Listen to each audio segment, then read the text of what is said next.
அதை நினைக்கத்தான் பயமா கிடக்குது டாக்டர். எதுக்கு நினைக்கிறீங்க? நினைச்சு பார்க்காம சொல்லுங்க. நினைக்காம சொன்னாலும் அழுது போடுவன். அழக்கூடாது, அழாம சிரிச்சுக்கிட்டே சொல்லலாம். சிரிச்சுக்கொண்டோம். அது மெப்ப கடினம் தான் என்றாலும் முயற்சி செய்து பார்க்கிறேன். சின்னன்ல எல்லாரும் இந்த தைரியமான பிள்ளை என்றுதான் சொல்லுவேன். நானும் அப்படித்தான் இருந்தேன். அந்த நாளில எங்கட ஊர்ல ஒரு கலவரம் வந்தது. என்ன கலவரம் என்று அன்றைக்கு எனக்கு விளங்க இல்லை,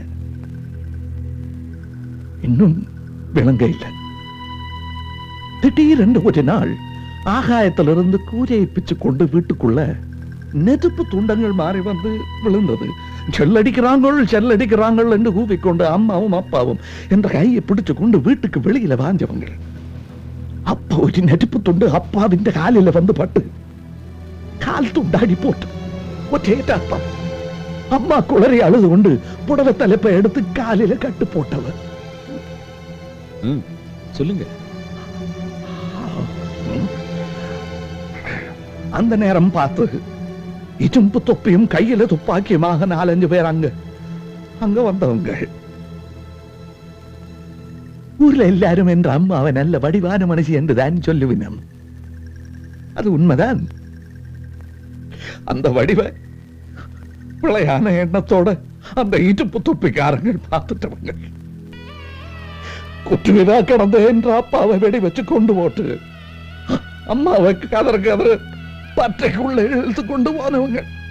நான் சின்ன பிடியம் தானே, கையில இடச்ச காலி எல்லாம் எடுத்து அவங்கள மேல எரிஞ்சனான். அதுல ஒருத்தன் முடிய பிடிச்சு தூக்கிங்க எறிஞ்சவன் தலைகல்ல போதும் போட்டு நினைவிழந்து போனார். கண்ணை திறந்து வாக்க வடிவான என்ற அம்மா அந்த வடிவெல்லாம் போய் தலைவிரி கோலமா பிறம பிடிச்சது போல இருந்தவன்.